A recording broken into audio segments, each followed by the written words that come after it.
چلے اسی تنخواہ میں سے جب بندہ بڑے بیٹے کی شادی کر کے بہو بیاہ کے لے آئے تو پھر بھی کام چلتا ہے، اور جب اس بیٹے کو اللہ بچے عطا کر دے تو اسی گھر میں، اسی آنگن میں، اسی چھت کے نیچے کام چلتا ہے، تو پھر تو مان جانا کہ چلانے والا تو نہیں، چلانے والا کوئی اور ہے۔ پھر تو مان جا کے چلانے والا کوئی تو اس وقت جب تنخواہ تیری لگی تھی تو کہتا تھا ابا ابھی میری شادی نہ کر، میں بیوی کو کیسے کھلاؤں گا؟ تو وہی شخص ہے جس کی چھت کے نیچے پھر 1.5 درجن پوتے بھی پل رہے اور گزارا ان کا بھی ہو رہا ہے۔ تو رزق کا ذمہ کس کا ہے؟ اللہ کا، اللہ کا ذمہ۔ اب ہمیں پتہ ہے پہلی بات تو پریشانی اس لیے اتار دینی چاہیے کہ ذمہ ہمارا ہے ہی نہیں۔ اب دوسری بات یہ کہ ذمہ داری کس کی ہے؟ اللہ حکیم بھی ہے اور علیم بھی ہے، حکیم بھی ہے اور جانتا بھی ہے اور اسے پتا بھی ہے کہ دینا کس طرح ہے۔ اب ہم پتہ کیا کہتے ہیں؟ کہتے ہیں وہ جو بندہ پجاروں میں بیٹھا ہے وہاں اسے نہیں بیٹھنا چاہیے تھا، اور میرا حق تھا۔ تجھے زیادہ پتا ہے کہ اللہ کو؟ بول کے بتانا کس کو پتہ زیادہ ہے؟ کیوں جی؟ تو آپ اصل ٹینشن پتہ کب لگتی ہے؟ جب بندے کہتے ہیں نہیں وہ پجاروں میری تھی، میرا حق تھا۔ وہ جب گزرتی ہے نا پاس سے مہران کے تو مہران والا ٹینشن بڑی لیتا ہے، حالانکہ اللہ کو زیادہ پتا ہے کہ وہ حق۔ ایک بات اپنے ذہن میں یاد رکھ لے، رٹ لے کہ جو میرے لیے بہتر تھا میرے رب نے مجھے دے دیا، تو بات ختم ہو گئی۔ بس وصل اچھا ہے نہ فراق اچھا ہے، یار جس حال میں رکھے وہی حال اچھا ہے۔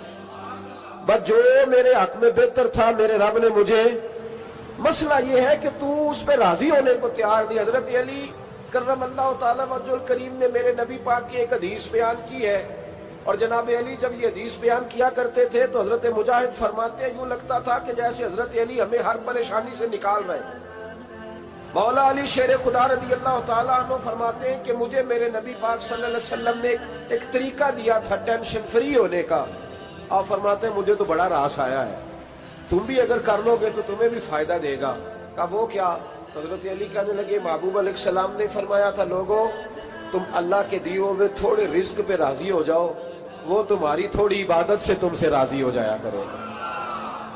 بس تم 2 نفل بھی پڑھو گے تو اللہ راضی ہو جائے گا، تم 1 رکوع بھی سویرے اٹھ کے پڑھو گے تو وہ راضی ہو جائے گا، وہ تمہارے 313 درود شریف سے راضی ہو جائے گا، تم اس کے دیے ہوئے تھوڑے رزق سے راضی ہو جاؤ۔ ٹینشن اس لیے ہوتی ہے کہ ہم راضی نہیں جو اس نے ہمیں دیا ہے۔ وہ حل میں مزید کی جو دوڑ ہے نا، حل میں مزید کی، بے قدرہ کچھ قدر نہ جاتی، کیتی خوب تسلی ہو، دنیا دار پجاری زردے، کتیاں دے گل ٹلی ہو، بک بک روشن اکھیاں تکیو ویک حویلی کلی ہو، تے کوچ نصیر اساں جد کیتی پہ جانی تھر تھلی ہو۔ تو یاد رکھیں یہ جو ہے نا مصیبت کے مال آ کیوں نہیں رہا، وہ سامنے والا پلاٹ میرے گھر کے سامنے ہے گھر کے سامنے، پر رجسٹری میرے نام کیوں نہیں؟ یہ مصیبت سانس نہیں لینے دیتی۔ موٹر سائیکل کھڑی کرتا ہے نا جب آ کے دکان سے روٹی کھانے آتا ہے، دفتر سے گھر آتا ہے، کاروبار سے آتا ہے، تو جہاں موٹر سائیکل کھڑی کرتا ہے وہ ٹینشن بڑی ہے کہ کبھی میری ہو جائے نا یہ والی جگہ تو میں یہاں بھی بورڈ لگاؤں اپنے نام۔ اس نے مالی پریشانی پیدا کی۔ تو جس حال میں ہے، کیونکہ تو نے اپنا یہ حال خود نہیں بنایا، جس نے بنایا ہے وہ بڑا بہتر جانتا تھا کہ تو اسی حال میں اسے اچھا لگتا ہے۔ تو اسے اسی حال میں، ایک بزرگ تھے تو ان کی طبیعت بڑی علیل ہو گئی، بیمار ہو گئے، تو اللہ نے آزمائش دی تو کیڑے پڑ گئے وجود میں۔ ایک کیڑا یہاں سے کھا رہا تھا، اللہ والے بڑے راضی رہتے ہیں اس کی رضا پہ، تو کیڑا یہاں کھا رہا تھا تو نیچے گر گیا، تو بابا جی نے اٹھا کے پھر وہاں رکھ لیا، کہنے لگے جب اس نے تیری ڈیوٹی مجھے کھانے کی لگائی ہے تو میں اس بات پہ راضی ہوں تو نیچے کیوں گرتا ہے؟ بس ٹھیک ہے کھا، جب اس نے تجھے ڈیوٹی جو تیری لگائی۔ سالبہ بن عبد الرحمن ایک صحابی تھے، سالبہ غالباً، نبی پاک صلی اللہ علیہ وسلم کی خدمت میں آئے، کہنے لگے یا رسول اللہ صلی اللہ علیہ وسلم غربت بڑی ہے، میرے لیے دعا کریں اللہ زیادہ مال دے۔ تو محبوب صلی اللہ علیہ وسلم نے فرمایا تو جس حال میں اچھا ہے وہ تیرے لیے بہتر ہے، اس میں تو ہے وہی حال تیرے لیے۔ مشکل ہے نا یہ جواب سننا۔ کہتے پیر صاحب فلان جگہ سے تویز آیا، وہاں تو وارے نے آرے ہو گئے، تو آپ کے ہاں؟ تو میں کہتا ہوں یہ تویز دینے والا اگر تویز دے کے امیر بناتا ہے تو پہلے خود کیوں نہیں بنتا؟ یہ خود تو 150 کا تویز بیچ رہا ہے، اپنی بیچارے کی حالت یہ ہے۔ اگر اتنا ہی تویز اس کا چلتا ہوتا تو پہلے 5 جو پجاروں اس کے دروازے پہ کھڑی ہو۔ عجیب چکر ہے اور عجیب جگہ لوگ الجھ گئے، سمجھتے ہی نہیں بات کو۔ یا رسول اللہ صلی اللہ علیہ وسلم دعا کر دے تو محبوب نے کیا فرمایا؟ فرمایا تو جس حال میں ہے نا وہ حال تیرے لیے بہتر ہے، اسی میں رہ۔ کہ نہیں حضور دعا کرے۔ فرمایا سال بعد تو باز آ جا۔ حضور دعا کرے۔ فرمایا تو باز آ جا۔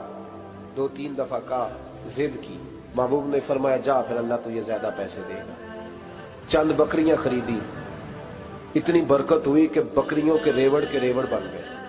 پھر کچھ بکریاں بیچ کے گائے خرید لی، ان کے بھی ریوڑ ہو۔ پھر کچھ اونٹ اونٹنیاں لے لی، ریوڑ ہی ریوڑ۔ پہلے 5 وقت مسجد میں آتے تھے، اب فجر اور عشاء رہ گئی۔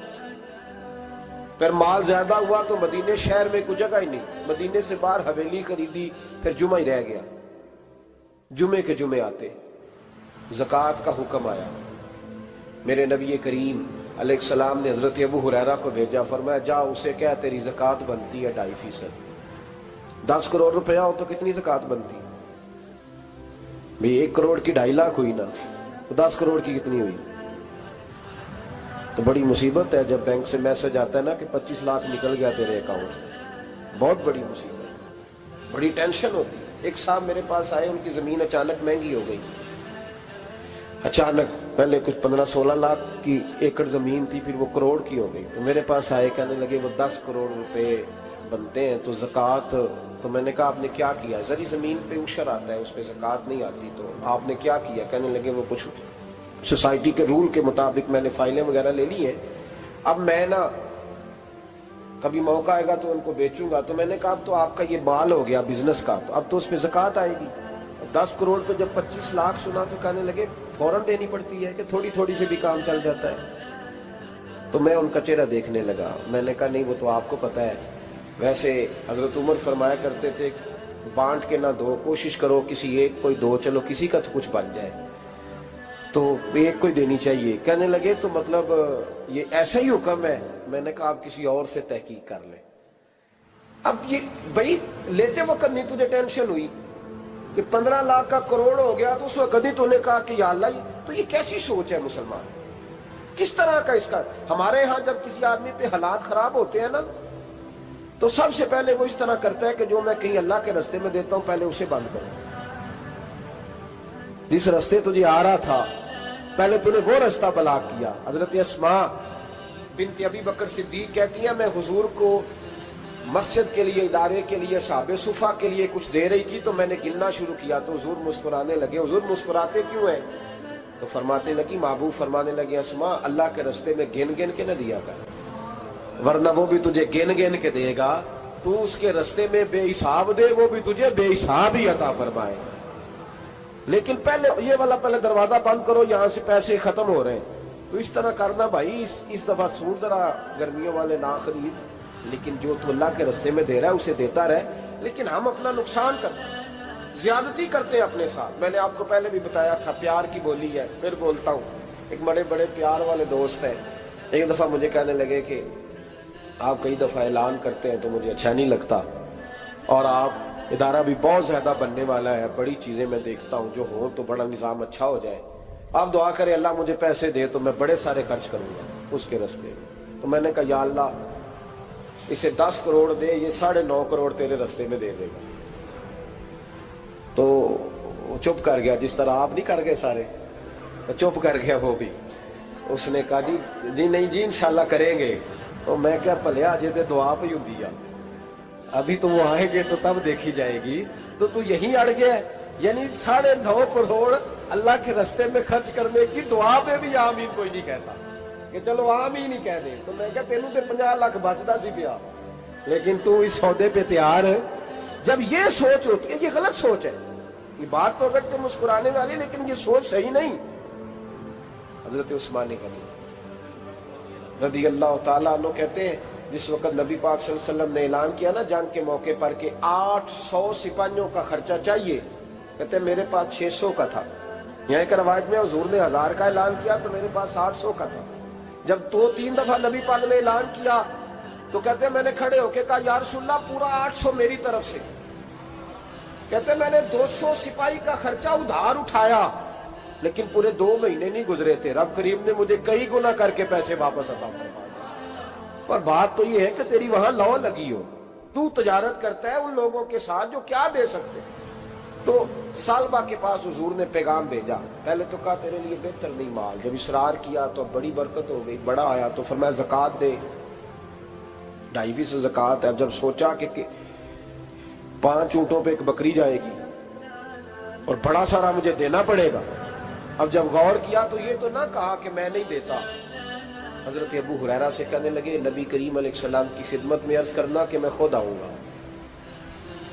حضرت ابو ہریرہ نے آ کے عرض کی یا رسول اللہ صلی اللہ تعالی علیہ وسلم، حضور وہ کہتے تھے میں خود آؤں گا، تو کہتے ہیں محبوب نے ٹھنڈی سانس لی، فرمایا اسے کہا تھا کہ تیرے لیے مال بہتر نہیں، اب ہلاک ہو گیا، ہائے افسوس ہلاک ہو گیا۔ ان کو بھی تھوڑی دیر کے بعد احساس ہوا کہ یہ میں نے کیا کیا، نبی پاک کو ہی کہہ دیا نہیں ہے، حضور کو کہہ دیا بعد میں آؤں گا۔ اب دوڑے آئے، عرض کی حضور میں سارا کچھ لے کے آیا ہوں، قبول کر لیں۔ محبوب نے فرمایا گویا بلال حبشی کی خشک کھجور بھی قبول ہے، اور صہیب رومی ایک اٹی باندھ کی لائے تو وہ بھی قبول ہے، اور عمار بن یاسر اور مصعب بن عمیر اگر 2 دینار دے جائیں اور کوئی پرانا جوڑا کسی سپاہی کے لیے چھوڑ جائے تو وہ بھی قبول ہے، لیکن تو اپنا لاکھوں لے کے چلا جا، تیرا کوئی نہیں قبول، معاف کر دے۔ فرمایا جا معاف کیا، پر پیسے لے کے نہ آنا۔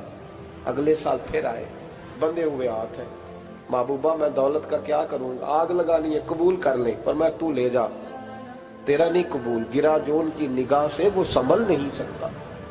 حضور نے وصال ظاہری کیا تو جناب صدیق اکبر کے پاس آئے، لاکھوں کا مال، ابو بکر قبول کر لو، تو جناب صدیق اکبر کہنے لگے اس کا کر لو جس کا نبی نے نہیں کیا، چل جا کوئی نہیں چاہیے۔ حضرت عمر کے زمانے میں قحط پڑ گیا، بارشیں نہیں ہوتی، غلہ نہیں ملتا، حالات خراب ہے، مالی طور پہ بحران آ گیا، غربتیں، مجبوریاں، تکلیفیں، آ کے روئے، عمر میرا قبول کر لو، مجھے معافی تو مل گئی تھی نا۔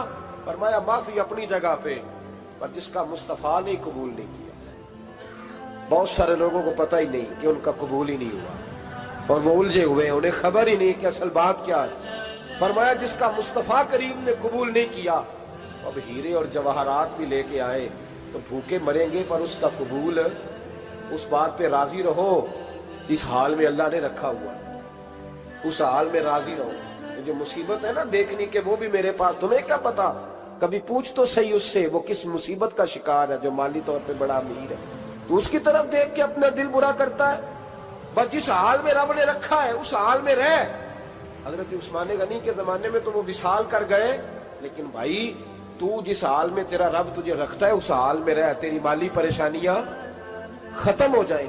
میں نے پہلے بھی شاید آپ کو ایک دفعہ کہا تھا، میں تعلیم سے فارغ ہوا تو میرے ایک استاد اور میرے کچھ دوست کہنے لگے افریقہ آ جائیں آپ، وہاں بہت بڑا ادارہ ہے، اس کو چلائیں، اس کو سنبھالیں۔ میری والدہ سے میں نے کہا، اس طبیعت ہوتی ہے نا انسان کی، میرا بھی دل لگ گیا۔ میری اماں پڑھی نہیں تھی لیکن اللہ نے دانائی بڑی عطا فرمائی تھی، حکمت بڑی تھی، سیانی بڑی تھی۔ تو میں نے کہا اماں جی وہ مجھے ساؤتھ افریقہ کی دعوت ہو رہی ہے تو آپ کیا کہتی ہیں؟ تو اٹھ کے میرے پاس آ گئی اور مجھے انہوں نے اپنے بازوؤں میں لے لیا، پھر میرا ماتھا چوما، کہنے لگی پتر میں تے وال بھی نہ پوٹ کے دیوا کسی نے، ہم نے دولت کا کیا کرنا، تو اللہ کا نام لے کے کہیں بیٹھ جا، رب کریم رون کے لگا دے گا، خیر ہو جائے۔ تو میرے بھائی یاد رکھیں ان چیزوں سے تھوڑا سا دیکھیں نا، قناعت کریں، جو اللہ نے دیا اس پہ راضی ہو جائے، اللہ بڑا مہربان ہے، وہ آسانیاں کر دیا کرتا ہے۔ تو یاد رکھیں میرے رسول کریم علیہ السلام نے ایک تو ہمیں درس یہ دیا ہے کہ تو سمجھ جا، قرآن نے ہمیں بتایا ہے کہ روزی تیری ذمہ داری نہیں، روزی کس کی ذمہ داری ہے؟ اللہ کی۔ اور دوسری بات یہ کہ جو اللہ نے تمہیں دیا ہے اس پہ تو راضی ہو جا، تیری مالی پریشانیاں ختم ہو جائیں۔ اور پھر حضور صلی اللہ علیہ وسلم نے فرمایا مذہبی طور پر جب دیکھو تو آگے دیکھو، اور دنیاوی طور پر جب دیکھو تو پیچھے دیکھو، پریشانی ختم ہوگی۔ مذہبی طور پر جب دیکھو، جو 5 نمازیں پڑھتا ہے وہ تہجد پڑھنے والے کو دیکھے، اور جو تہجد پڑھتا ہے وہ اشراق چاشت پڑھنے والے کو دیکھے، اور جو بندہ اشراق اور چاشت پڑھتا ہے پھر اس کو دیکھے جو سارا دن مصطفیٰ پہ درود پڑھتا ہے۔